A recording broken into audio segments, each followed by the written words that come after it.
utilizan en la actualidad y son llamados autacoides.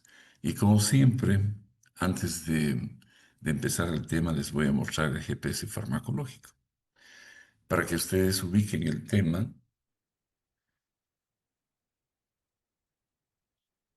dónde estamos y por qué estamos haciendo esto.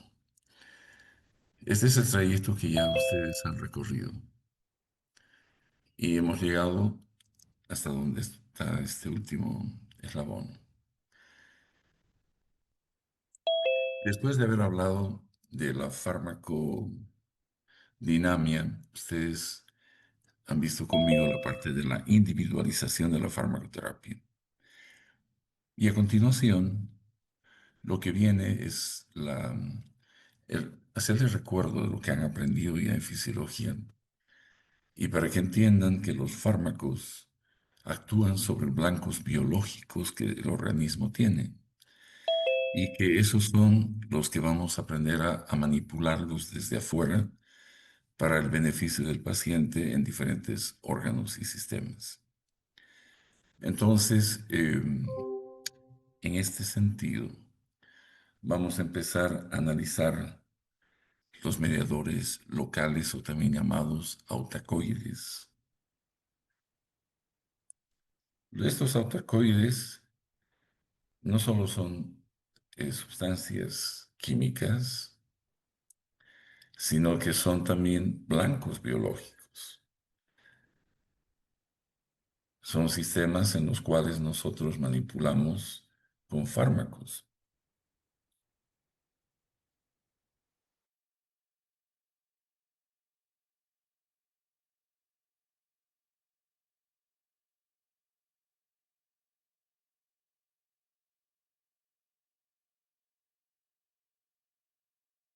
Y aquí ven en este slide, aquí hay un concepto clave, importante sobre la musculatura lisa.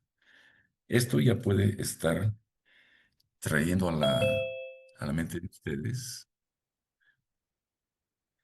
todos los órganos donde existen músculo liso, vasos sanguíneos, bronquios, el útero, y van a ver la amplitud de patologías asociadas con este tipo de sustancias y los fármacos, grupos grandes de fármacos que trabajan sobre esto. Cuando hablamos de autacoides, el término acuñado de esta manera significa literalmente remedio propio. Es algo que tenemos nosotros, que nuestro cuerpo produce para regularse a sí mismo. Por eso el término de autacoide.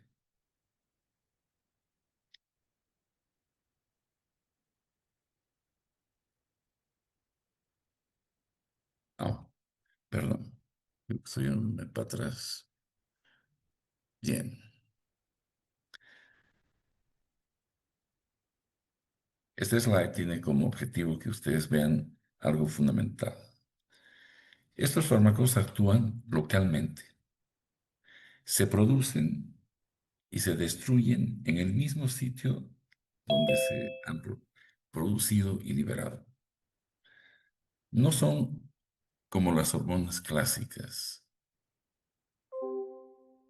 Es más, no se las considera hormonas, sino mediadores locales.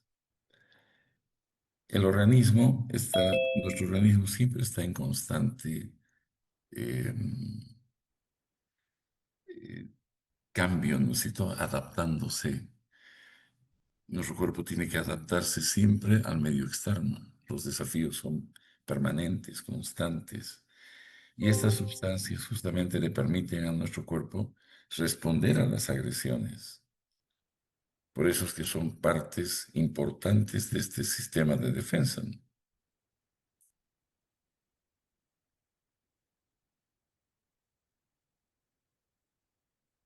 Y cuando todos estos mecanismos de defensa que están en la mayor parte de los mamíferos se organizan, pues aparece lo que llamamos inflamación. La inflamación es esa respuesta a las agresiones externas. Es aquí donde empieza realmente la farmacología clínica, en el manejo de todas esas condiciones.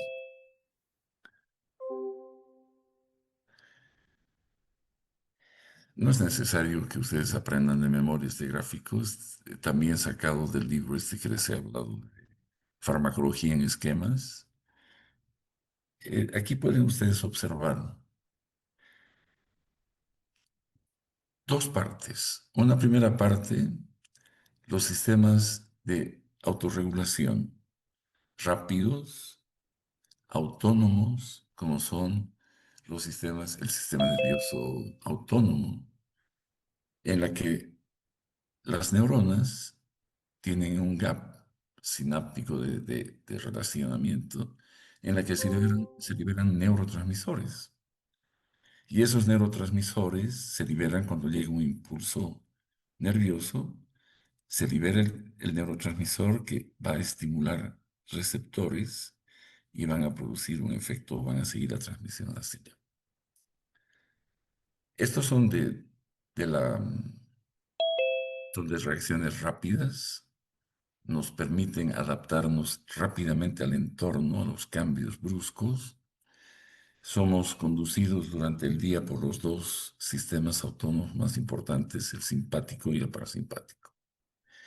El simpático está activo siempre que estemos en actividad, nos mantiene alertas, listos para huir o luchar cuando existe peligro y nos va adaptando rápidamente a los cambios de nuestro entorno. Y por otro lado tenemos el mecanismo de adaptación más lentos, que son el sistema hormonal, donde las sustancias que producen las glándulas endocrinas son liberadas a la sangre. No hay un gap sináptico, no estos, son liberadas a la sangre y estas viajan hasta encontrar el órgano blanco, donde van a trabajar. Todo esto es parte de una charla que tienen nuestras células para adaptar el funcionamiento a las condiciones en las que estamos viviendo.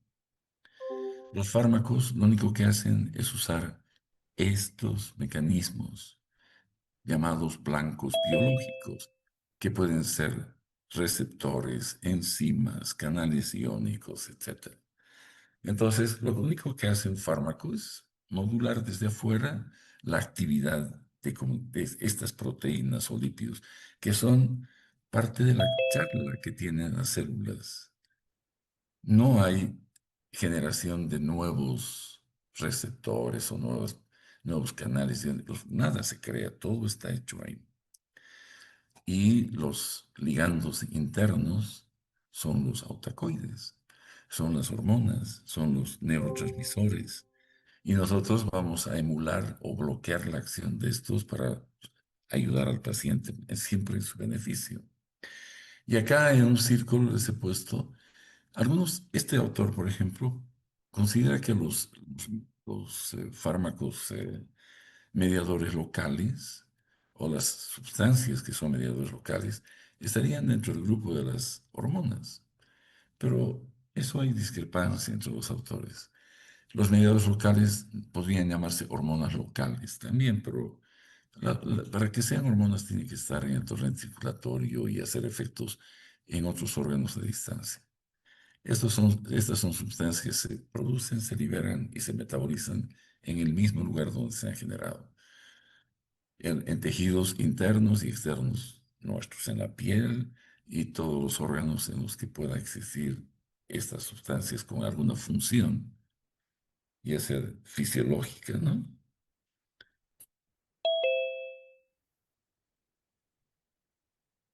Es una, como diríamos, esto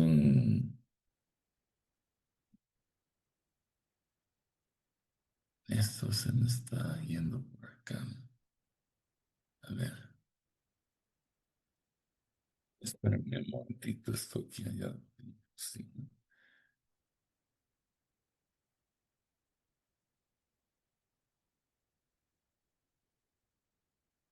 Ya.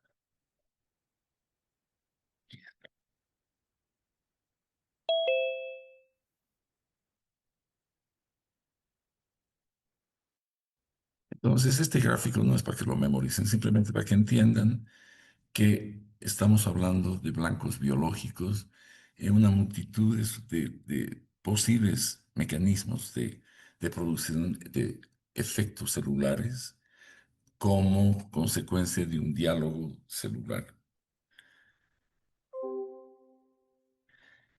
Hay clasificaciones y clasificaciones. Siempre han habido autores que proponen cosas eh, sobre la clasificación de este tipo de sustancias, ¿no? Lo importante no es que memoricen las listas y demás. Lo que hay que entender es que son sustancias provenientes de diferentes orígenes. Hay de estos mediadores locales que son aminas, otros son péptidos, otros son lípidos y existen otros autores como este, por ejemplo. Están dentro de los libros de referencia, que dice que hay aminas, donde ustedes pueden ver esta histamina, serotonina, los eicosanoides, las prostaglandinas, los tromboxanos, están los neuropéptidos, están los factores derivados del endotelio y otros mediadores que no clasifican dentro de estos grupos. Entonces, este tipo de clasificaciones son solamente para que ustedes entiendan que los mediadores locales tienen orígenes diferentes, pero al final de cuentas son todos ellos moduladores de respuestas. Y nosotros podemos actuar sobre estos justamente.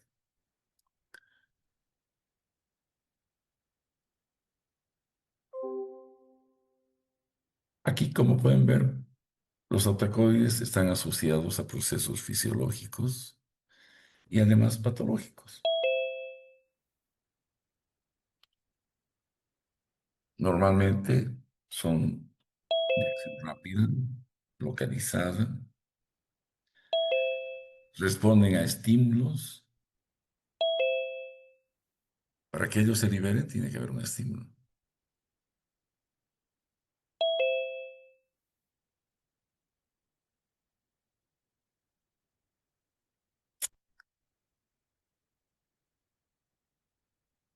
La inflamación, el dolor, la fiebre,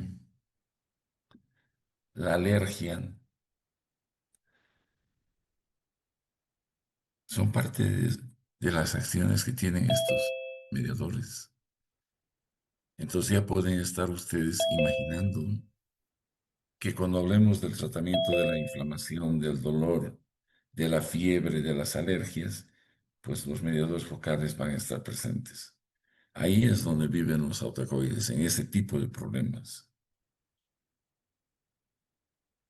Podemos ir revisando algunos órganos o tejidos que tienen músculo liso susceptible a los autacoides. Para que no voy a parar en ninguno de ellos, pero cuando ustedes estudien les he puesto varios aspectos importantes de aprender. Por ejemplo, en el aparato cardiovascular, ellos van a producir efectos sobre los vasos sanguíneos, van a producir vasodilatación. En los bronquios van a producir, pues, broncodilatación o broncoconstricción, dependiendo de cuál de los mediadores locales esté en juego. La broncoconstricción generalmente está asociada a leucotrienos o a la histamina, serotonina, y la broncodilatación con prostaglandinas, el óxido nítrico. Entonces van a ir viendo por sistemas que estas sustancias tienen efectos interesantes sobre la motilidad, por ejemplo, sobre el esófago, sobre el estómago, el intestino, sobre la vesícula.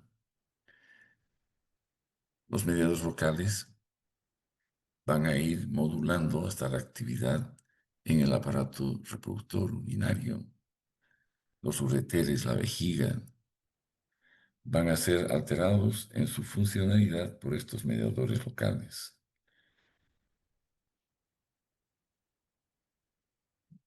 Miren el aparato reproductor. Normalmente la dismenorrea, por ejemplo, el dolor con el periodo menstrual, es consecuencia de la liberación de mediadores locales en las trompas de falopio.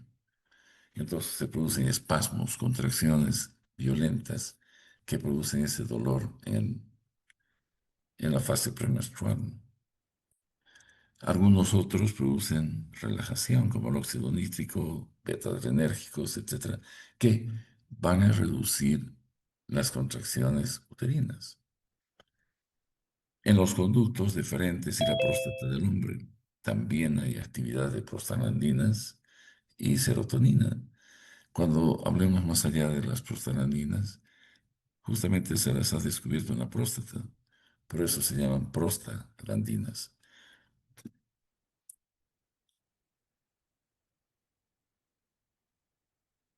En los ojos, miren, actúan sobre el músculo ciliar y el esfínter del iris. Vamos a ver en el futuro cómo algunos prostaglandínicos se utilizan para tratar problemas oculares como el glaucoma, etcétera. En la piel y el tejido conectivo, en el músculo liso de los vasos cutáneos, en el músculo erector del pelo. Y finalmente, pues algunos ejemplos de aplicaciones médicas sobre sobre estas sustancias.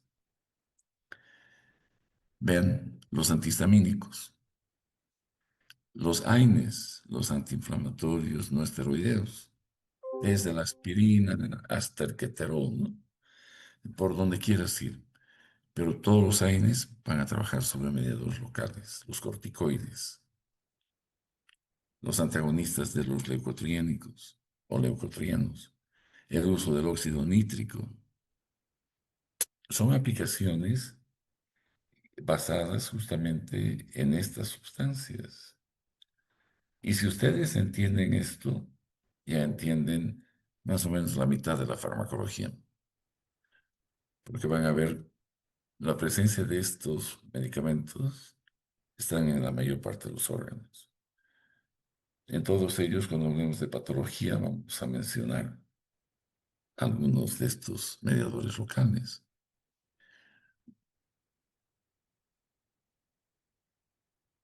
Entonces están en la regulación tanto fisiológica como patológica, ¿no? Bueno, van a ver ustedes eso. Entonces vamos a empezar con el primero de los autacoides clave, que es la histamina. Y esto está involucrado en cuadros que van a ver ustedes como médicos todos los días. La histamina está por lo general almacenada en cierto tipo de células y está lista para ser liberada. Mastocitos, basófilos contienen esta sustancia, las neuronas, las células enterocromafines en el tubo digestivo, y es derivada de la histidina, ¿no? Está lista, siempre está lista para ser liberada. Cuando llega el estímulo, se libera de manera masiva. Hay una degranulación de mastocitos y vamos a tener shock anafiláctico, broncoespasmo, asfixia por edema en glotis y todo lo demás que ustedes conocen que puede suceder en shock anafiláctico. Entonces la histamina siempre está lista para actuar.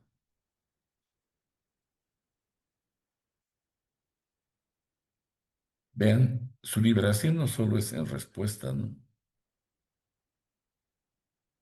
Es importante saber que no solo se es liberada por alergia, la histamina también puede ser liberada por estímulos físicos y por fármacos. Hay fármacos que pueden producir gran liberación, como la vancomicina, por ejemplo, que es un antibiótico, un glucopéptido que se usa por vía parenteral, pero en algunos pacientes puede producirse una gran liberación de histamina. Con la morfina pasa lo mismo, como les pongo aquí en este slide.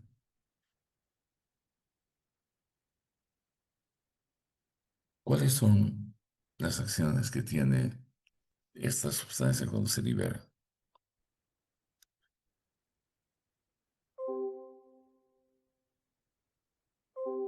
Bien, todo donde va a liberarse por daño en las células, por fármacos y todos los fármacos que pueden liberar son muchos, donde puede haber una descarga histaminérgica seria. Esta es la liberación mediada por IgE, que es la más común, ¿no? Las reacciones alérgicas, donde la IgE hace que el granulocito, el basófilo, la célula mastocitaria, se degranule y libere gran cantidad de esta sustancia, que va a ir a actuar obviamente sobre los bancos biológicos que una vez degranulado el mastocito se libera gran cantidad y vamos a tener siempre una respuesta farmacológica inmediata sobre tres receptores importantes, H1, H2 y H3, y vamos a ver en qué consisten estos receptores. Aquí este esquema también es sacado del libro ese de farmacología en esquemas, donde pueden ver el mastocito, su degranulación por la IG, inducida por la IG, la gran liberación de histamina y el broncoespasmo. Y por otro lado, todo lo que es el shock, vasodilatación y shock anafiláctico. Y las sustancias que pueden evitar que esto suceda.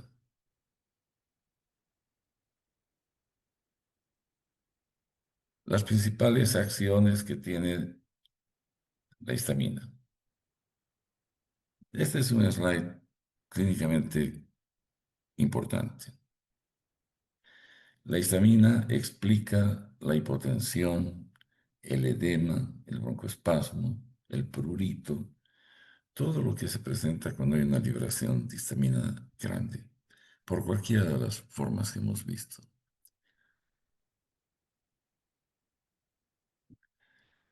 Y esto es lo que vemos en el paciente, pues, ¿no? Vamos a ver generalmente estas cosas: prurito, urticaria, enrojecimiento, angioedema, lo que les decía. Hay estos síntomas y signos acompañan a la gran liberación masiva de H1, de histamina, actuando sobre todo en el receptor H1, que es el que va a producir todo este tipo de problemas. Los receptores mediadores de estas reacciones, el H1, es el que va a mediar todos estos efectos de shock anafiláctico. Y el receptor H2 es el que libera ácido gástrico. Está presente sobre todo a nivel gástrico. Y el estímulo histamínico a las células parietales hace que se aumente la producción de ácido clorhídrico.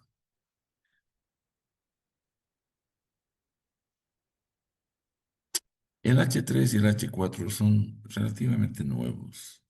No hay todavía fármacos que regularmente sean utilizados con efecto de agonizar o antagonizar el receptor H3 y H4. Sabemos que están en el sistema nervioso central y el H4 está en las células hematopoyéticas.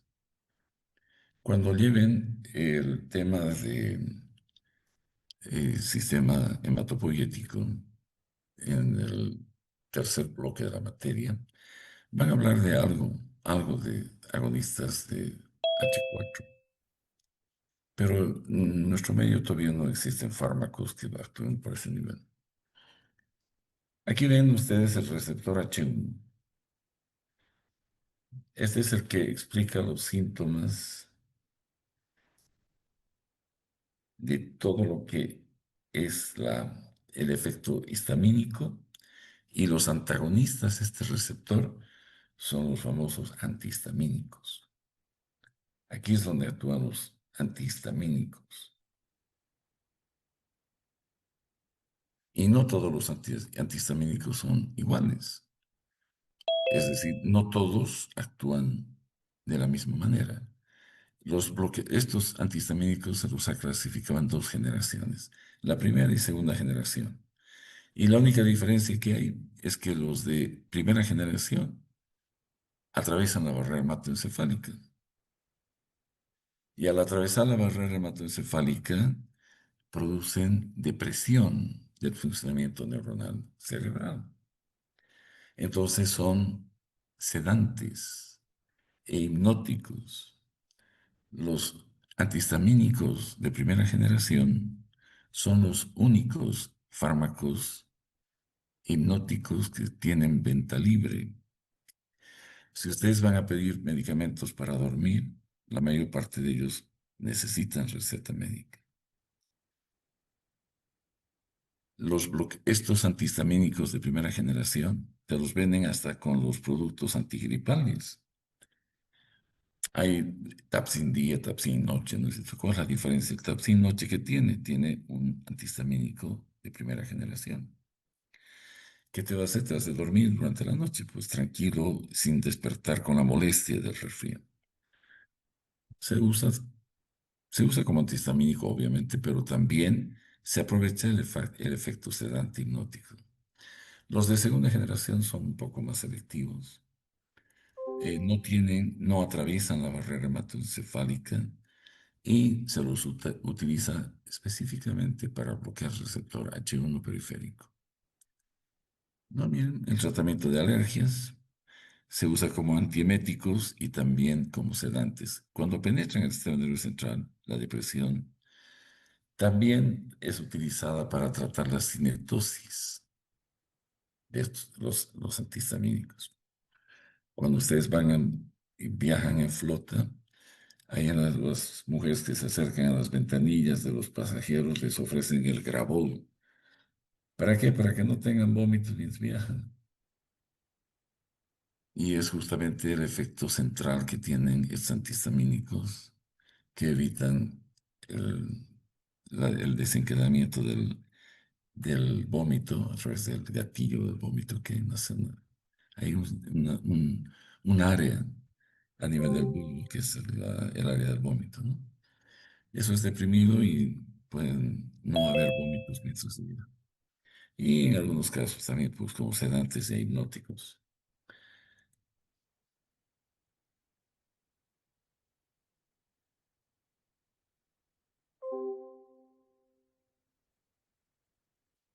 Siguen acá los antihistamínicos, ¿no?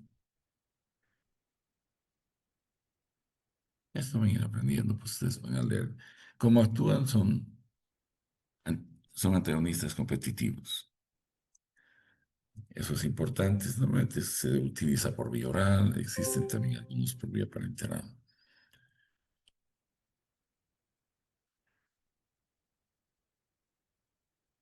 Los antihistamínicos tienen supuestamente un efecto adverso, que es la sedación, pero en algunos casos esa sedación es el motivo por el que se usan. No necesariamente, si tienes insomnio, pues tomar pues uno de estos antihistamínicos si vas a dormir. Si vas a viajar y tienes náusea, vómito, pues un antihistamínico puede solucionar el problema de la cinetosis. Esto es el mareo y el vómito cuando hay movimiento permanente, continuo. Hay gente que comienza a desarrollar un síndrome, un problema vestibular asociado con mareos y vómitos. En la anafilaxia, en las alergias simples, son normalmente indicaciones de los antihistamínicos. Vean en todo lo que se puede usar. El bloquear la acción de la histamina en su receptor H1 puede ser motivo para tratar varias patologías.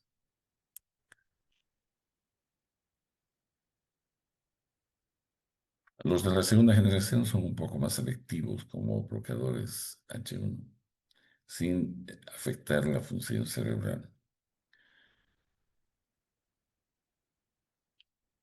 Hasta como agentes de premedicación, preanestésica, ¿no? Antes de entrar al quirófano, se puede utilizar un fármaco de estos para sedar al paciente, para dejarlo medio dormido, para después ya anestesiarlo. Resfríos, otitis, etcétera. Bueno, ustedes van a ver. El receptor H2, a diferencia del H1 que tiene que ver con alergias, estos no dan alergia, pues estos lo que hacen es dan ácido. La célula parietal tiene en su borde apical receptores histamínicos. También tiene muscarínicos y prostaglandínicos. Y em, también tiene gastrínicos. Entonces, todos esos receptores que están en el borde apical de la célula parietal hacen, estimulan la producción de ácido clorhídrico. Los indios de la bomba de protones, estos como el omeprazol y todo, ¿no? Lo que hacen es bloquear una bomba que es por donde todos los caminos que estimulan a la célula parietal terminan lanzando hidrógeno y cloro por una bomba que se llama la bomba de protones. Y esa bomba de protones son... ¿esto qué está pasando? Aquí me está entrando. Mm,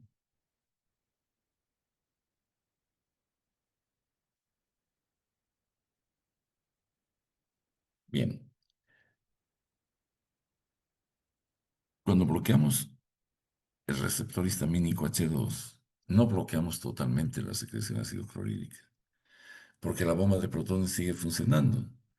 Y la estimulación muscarínica, la estimulación eh, gastrínica, todo va a seguir funcionando y va a seguir habiendo secreción de ácido clorhídrica. Pero estos medicamentos tienen alguna ventaja en algunas patologías del tubo digestivo alto, ¿no? Cuando hay una esofagitis por reflujo, cuando hay una dispepsia funcional en la que no se encuentra ninguna lesión esofágica, gástrica ni duodenal, y sin embargo el paciente tiene dispepsia, pues los antiácidos de tipo antagonistas H2 son quizás lo mejor. En nuestro medio ya no existen. Lo único que queda es la ranitidina. La, la cimetidina ha sido retirada del mercado. La famotidina que había también ha sido retirada. Y la nisatidina nunca ha llegado. O sea que la única que nos queda en el medio es la ranitidina. Y se la usa en algunos casos, obviamente que con los bloqueadores estos de la bomba de protones y los nuevos bloqueadores de la bomba de protones que son más potentes todavía. Estos medicamentos han quedado un poco relegados, pero son terapéuticamente, al menos desde el punto de vista conceptual, son pues importantes saber, son importantes tenerlos en cuenta. Estos fármacos se han utilizado siempre antes, eran clásicos para el tratamiento de la enfermedad terapéutica. Y para mí no tienen más que una concepción, es decir, son fundamentales para entender la concepción del bloqueo de la secreción de ácido clorhídrico.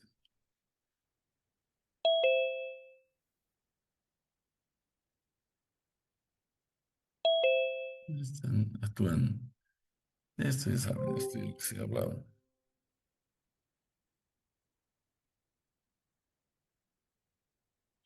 Bien,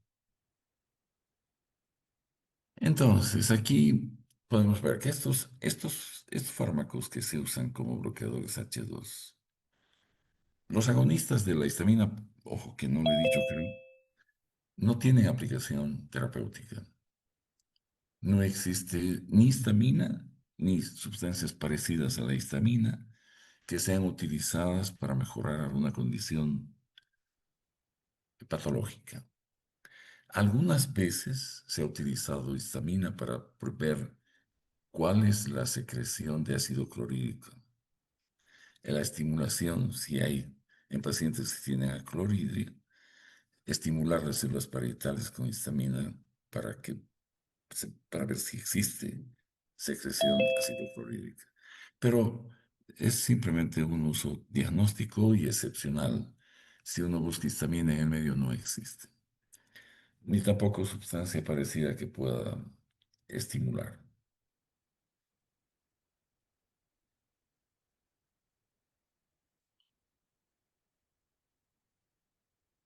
Vean todas las categorías terapéuticas que tienen los bloqueadores histamínicos.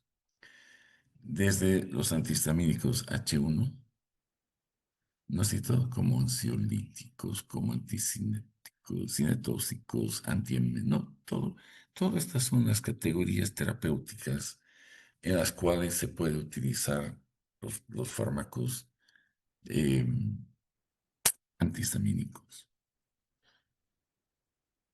Como anticentóxicos, por ejemplo, el de la difenhidramina, que es el que se vende como Gravol y todo esto en las flotas, en los barcos también.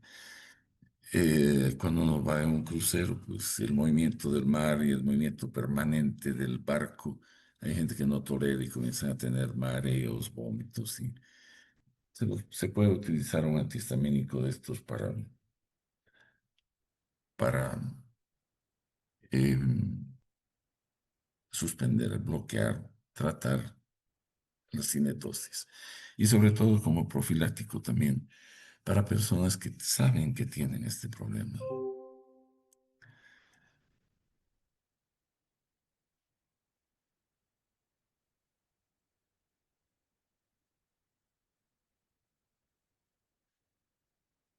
La cimetidina se la retiró del mercado justamente por este problema.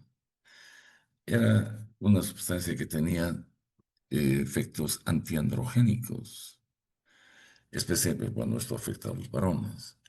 Entonces, un varón que era sometido a un tratamiento con cimetidina por un tiempo bastante largo, acababa con ginecomastia, con esterilidad, hipospermia o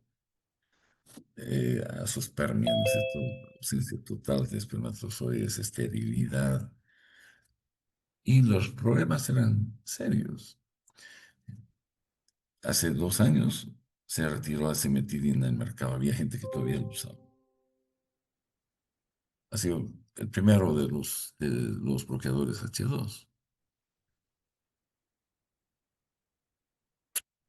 Y los usos siguen, luego se regarse, el reflujo gastroesofágico, el síndrome de Solinger-Ellison, que es una patología en la que la población de células parietales es el doble de una persona normal. O sea, hay una proliferación anómala de células parietales que generan una gran cantidad de ácido clorhídrico y producen problemas.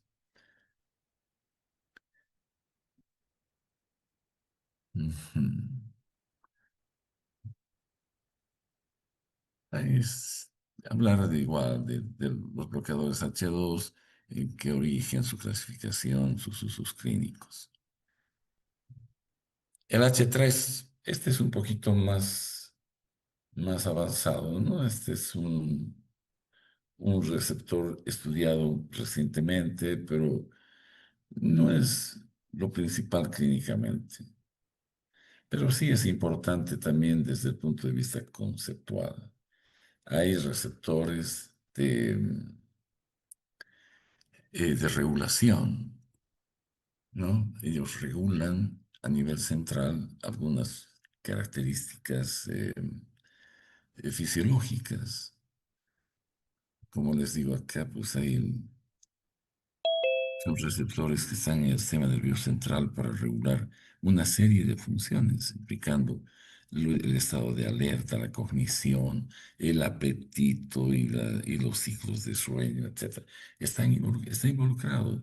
La histamina está involucrada en esto.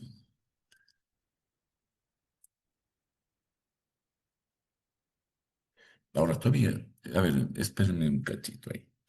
No se me vayan porque lo que a mí me interesa es que Después de que han visto esta serie de slides, lo que me interesa que aprendan de la histamina es que la histamina está asociada con las alergias, la inflamación, las úlceras, y es una parte enorme de la farmacología clínica. Ya vamos a ver en todo esto, en muchos órganos y sistemas que vamos a estudiar, estos fármacos van a estar presentes. Bien, entonces vamos a quedar en esto. Mañana vamos a ver otros autacoides como la serotonina y demás. Vamos a ir estudiándolos hasta el jueves, que voy a terminar con este tema. Listo, que estén bien, chicos, y los veo la próxima clase. No los veo, lo siento que están por ahí. Chao, que estén bien.